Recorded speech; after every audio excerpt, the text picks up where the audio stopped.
Remember when I told you I'd always have your back, Mel? Funny how things work out. My voice cut through the reception hall as I stood, champagne flute in hand. 300 guests fell silent, sensing something in my tone that didn't match the usual maid of honor speech. I, Samantha Ward, had spent 32 years living in my sister Melissa's shadow. Growing up in Oak Ridge, Tennessee, I'd learned to accept the pattern. I would work for something, Melissa would take it. Our parents, successful attorneys who valued achievement above all else, never seemed to notice. The wedding reception sparkled with expensive touches, crystal centerpieces catching light from the chandeliers of the renovated textile mill venue. Melissa looked radiant in her designer gown, while David, the man who had proposed to me just 14 months earlier, sat beside her, suddenly looking uncomfortable. You asked me to give a toast today. I've been planning it for months, I continued, pulling a small notebook from my clutch. The leather-bound journal had been a gift from our grandmother, the only person who had truly seen what was happening between us sisters. Melissa's smile tightened. Sam, maybe we should skip to the cake cutting. But I've prepared something special, I replied, my voice steady. I opened the notebook. I thought I'd share some memories. Like the time Melissa won that regional writing competition in high school with her essay on family bonds, the one I'd written and left on our shared computer. Murmurs rippled through the guests. David shifted in his seat. Or maybe about Melissa's amazing business idea that secured her promotion last year, the same proposal I'd discussed with her over dinner the month before. I turned a page. But the most interesting story might be how Melissa comforted me after David mysteriously broke our engagement, only for them to announce their relationship 3 weeks later. Our mother half rose from her seat, but our father placed a hand on her arm, his eyes fixed on me. I hadn't planned this moment in anger. For months, I'd methodically gathered evidence. Emails Melissa had forwarded from my accounts to her own, timestamped documents proving idea theft, text messages between Melissa and David that began long before my relationship ended. I brought copies for everyone, I said, gesturing to elegant envelopes placed under select plates. Our parents, David's parents, our boss, our childhood friends. I thought you might appreciate having something to read during the honeymoon you're taking to the same Santorini villa David booked for us. Melissa lunged for the nearest envelope as guests began opening theirs. David's mother gasped audibly. Samantha Louise Ward. Our mother finally stood. What do you think you're doing?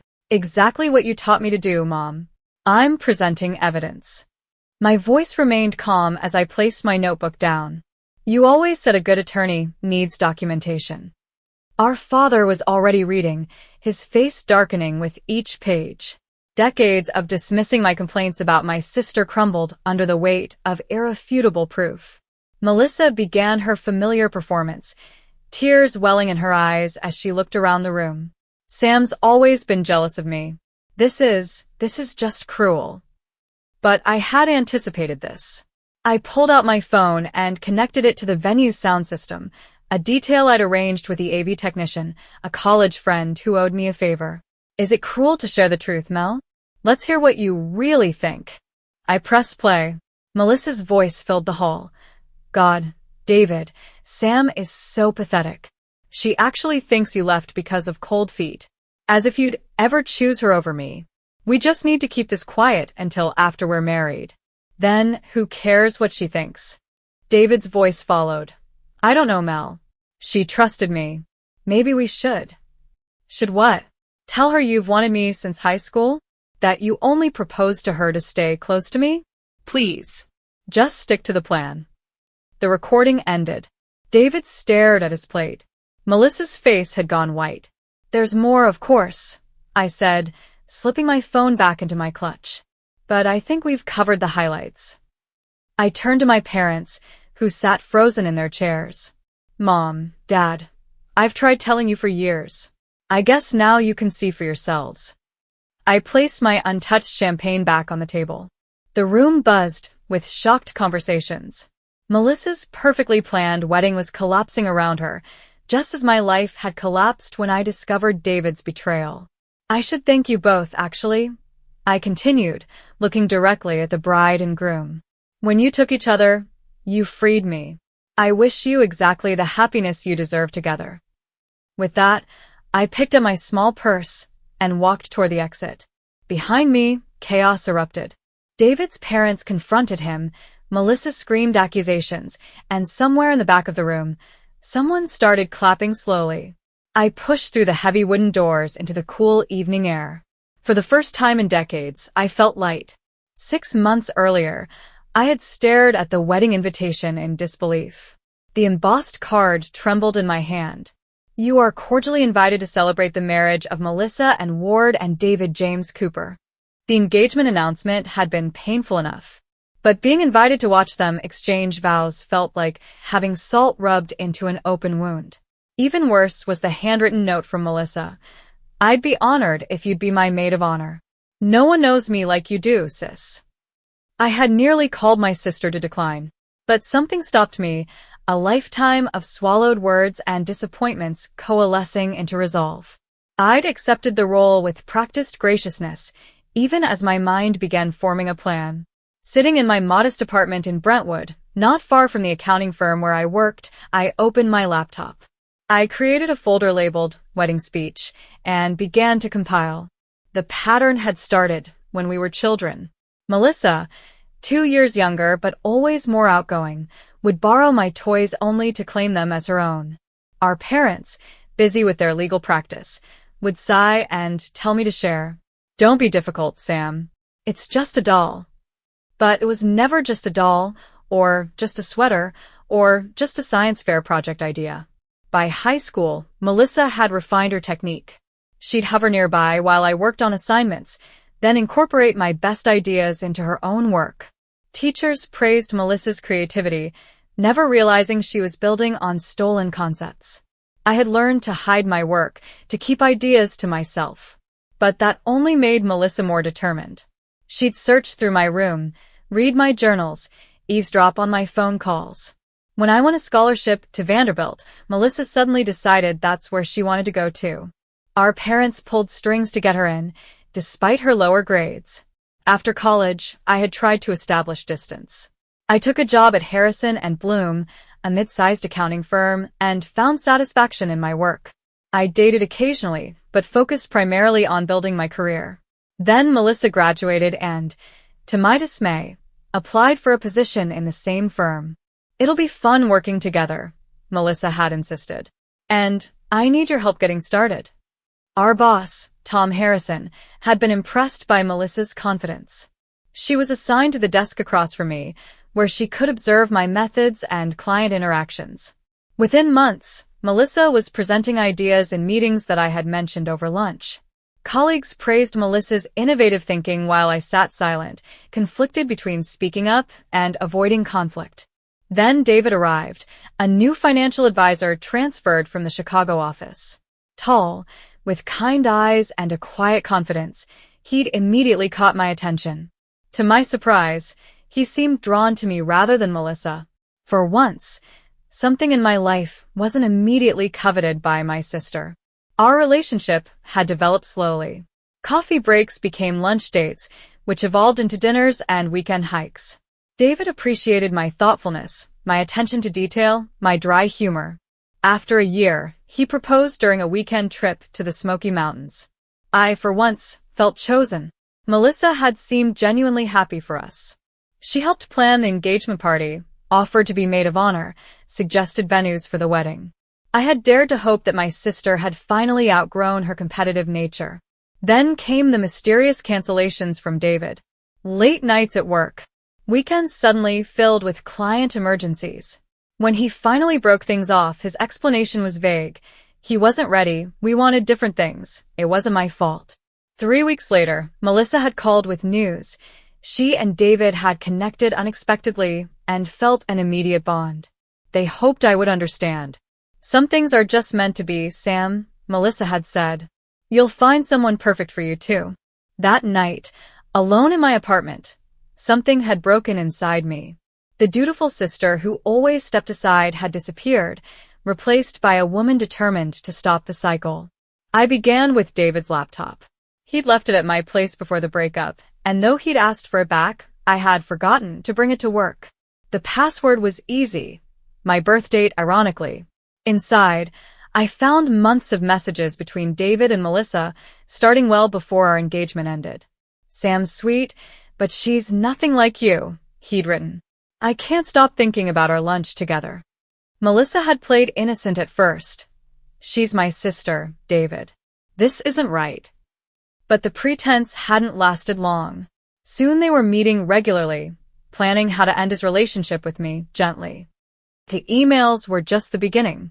I discovered credit card statements showing dinners on nights David claimed to be working late. There were hotel charges for a weekend when he'd supposedly visited a client in Memphis. Most damning were the photos Melissa had sent him, intimate pictures time-stamped during engagements she'd scheduled with me. The betrayal cut deep, but it also crystallized something for me. This wasn't a one-time offense. It was the culmination of a lifetime of Melissa taking what belonged to me. And for once, I had incontrovertible proof. I expanded my investigation to Melissa's professional deceptions. Using my IT skills, I recovered deleted emails showing how Melissa had forwarded herself confidential client proposals I had drafted. I found presentations Melissa had claimed as her own work, the original files still containing my digital signature in the metadata. When the wedding invitation arrived, I knew exactly what I would do. I wouldn't cause a scene or confront them privately. Private confrontations could be denied or twisted against me. I'd learned that lesson many times. Instead, I'd wait for the perfect audience and present my case, as our parents had taught us, methodically, with irrefutable evidence. For 6 months, I played the supportive sister. I attended dress fittings, helped address invitations, and listened to Melissa's detailed plans for what she called her perfect day, all while meticulously organizing the truth that would shatter the facade. Each time she gushed about their magical connection, I thought about the text messages I'd found. When she described the Santorini honeymoon, I remembered watching David research those same hotels for our trip. The diamond in her engagement ring was larger than mine had been, a fact she'd mentioned repeatedly during planning sessions. "I just can't believe how perfect everything's turning out," she'd said the week before the wedding, as we sat in her apartment surrounded by seating charts and favor boxes. "Some people wait their whole lives and never find what David and I have." I had simply nodded, letting her assume my tight smile was from lingering heartbreak rather than anticipation. That night, I'd gone home and made the final preparations for my toast, printing documents, arranging for the AV setup, strategically selecting which guests would receive which evidence. My plan wasn't about vengeance, though the thought of it sustained me through difficult moments. It was about reclaiming my narrative. For years, I'd been cast as Melissa's less remarkable sister, always a step behind, never quite measuring up. Our parents, despite their legal acumen, had never bothered to investigate whether my complaints about Melissa had merit. They'd accepted her version of events without question. The night before the wedding, I sat alone in my apartment considering the consequences. Once I exposed the truth, there would be no going back. Family dinners would become battlegrounds. Holiday gatherings would be fractured. Our parents would be forced to choose sides, perhaps for the first time. For a moment, my resolve wavered. Then my phone chimed with a text from Melissa. "Can't wait for you to give your speech tomorrow. Just keep it short and sweet. No one wants to hear from the maid of honor for too long." Even now, she was dismissing me. My determination hardened. The wedding ceremony had been picture perfect. I stood beside my sister, holding her bouquet, smiling at appropriate moments. I watched David recite vows about honesty and fidelity with an impressive lack of irony. Our parents beamed from the front row, proud of their younger daughter's achievement in securing such a catch. Throughout the reception dinner, I remained quiet, sipping water, while others enjoyed wine. I needed a clear head. Beside me, our cousin Emily chatted about her new job, unaware of what was about to unfold. Across the table, David's best man told a story that had the table laughing.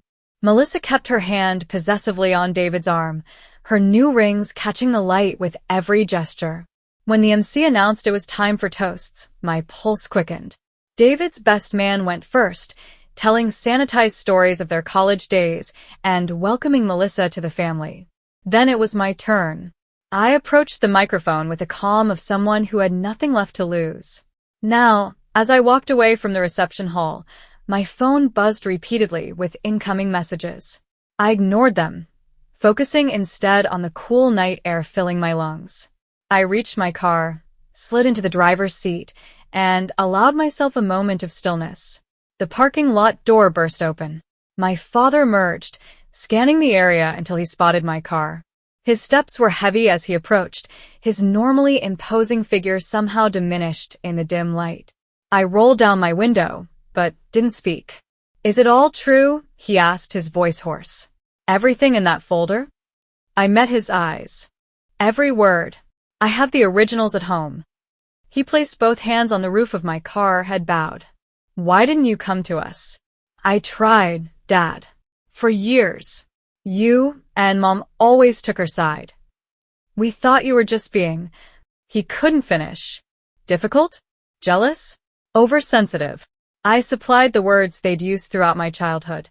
He nodded, unable to deny it. "What's happening in there?" I asked, gesturing toward the venue.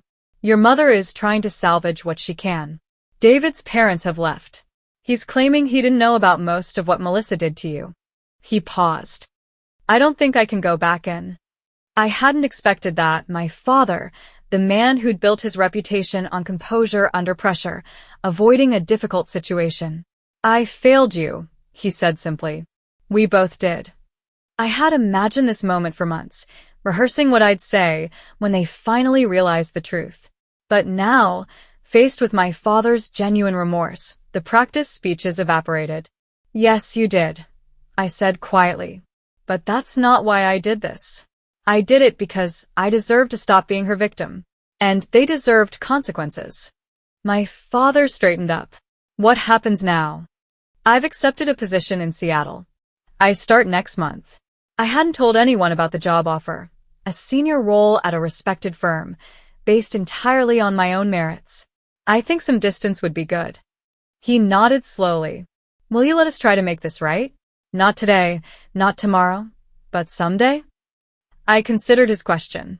The anger that had fueled me for months felt different now, still present but no longer all-consuming. "I don't know," I answered honestly. "But I won't shut the door completely." It wasn't forgiveness, not yet. But it was a small opening, more than I'd planned to give when this night began. My father stepped back from the car. "Drive safely, Sam." I nodded and started the engine. As I pulled away, I glimpsed him standing alone in the parking lot, looking suddenly old. Another text came through on my phone. This one I checked. It was from my friend Jordan. "Holy shit, Sam. Are you okay? Need company?" I typed back. "I'm good. Coming to your place. Open the wine." The drive to Jordan's apartment gave me time to process what had just happened. The adrenaline was starting to wear off, leaving me both drained and strangely energized. I had finally spoken my truth after decades of silence. The weight of unspoken grievances had lifted, even as new complications loomed ahead. Jordan was waiting at the door when I arrived, 2 glasses of Merlot already poured. She'd been my roommate in college, one of the few people who had seen firsthand how Melissa operated. When I'd shared my plan with her the week before, she hadn't tried to talk me out of it. Instead, she'd helped me refine the details. "So, how did it go?" she asked, leading me to her living room sofa. I took a long sip of wine before answering. "Exactly as planned. And then some." I recounted the scene, the shocked faces, Melissa's attempts at damage control, the damning recording, our father following me to the parking lot. Jordan listened without interrupting, her expression shifting between satisfaction and concern. "What about David? Did he try to defend himself?" I shook my head. "He just sat there." When the recording played, he looked like he wanted to disappear. "Good," Jordan said firmly. "He deserves to squirm." She topped off my glass. "So, Seattle, huh? You really going through with it?" "Flights booked for next week. The apartment's all set up." Jordan raised her glass. "To new beginnings. And to karma finally doing its job." We clinked glasses, and for the first time in months, I let myself fully relax. Tomorrow would bring calls to dodge, explanations to avoid, and preparations to finalize. But tonight, I could simply be a woman who had reclaimed her power. You know, Jordan said thoughtfully, most people would have just skipped the wedding. You chose to stand in that fire and make them face what they did. I considered this. I spent too many years being invisible. I needed them to really see me just once. Oh, they saw you all right, Jordan laughed. Pretty sure none of them will ever forget it.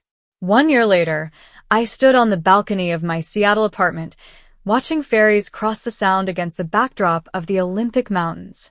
The morning air carried a crispness that still felt novel after years in Tennessee. My phone rang, my mother's ringtone. Our conversations had been stilted at first, full of awkward pauses and careful phrasing. Gradually, we'd established a new dynamic, one where I set boundaries and my parents respected them. Morning, Mom, I answered, leaning against the railing. Good morning, sweetheart. How's the presentation coming along? I smiled. Just finished the final slides. The partners seem impressed with the proposal. They should be. It's brilliant work. My mother's praise no longer sounded automatic or distracted. Your father wanted me to remind you about the tickets. If you're still coming for Thanksgiving, we can pick you up at the airport. I'll be there. My flight gets in Wednesday evening. It would be my first visit home since leaving. Melissa had moved to Atlanta after the divorce. David had filed papers 3 weeks after the wedding disaster, once the evidence of her deceptions became impossible to ignore. He'd reached out to me once with a lengthy apology email. I'd read it, acknowledged it, but declined a suggestion to meet. Have you heard from her? I asked, knowing my mother would understand the reference. A pause. She calls occasionally. She's seeing someone new, apparently. Neither of us commented further. The relationship between us sisters remained severed. Some betrayals couldn't be undone. But I no longer carried the weight of unspoken resentments. I had said my piece and walked away. Well, I should get going. Big meeting in 30 minutes, I said. Of course. Love you, Sam. Love you too, Mom. I ended the call and took a final look at the view before heading inside. On my dining table lay the latest issue of Financial Management Monthly, open to a feature article on innovative accounting practices for tech startups. My article, with my name and credentials clearly listed. My first 6 months in Seattle had been challenging. Being the new person in an established firm required proving myself all over again. But this time, I wasn't competing with a shadow. My ideas were recognized as my own.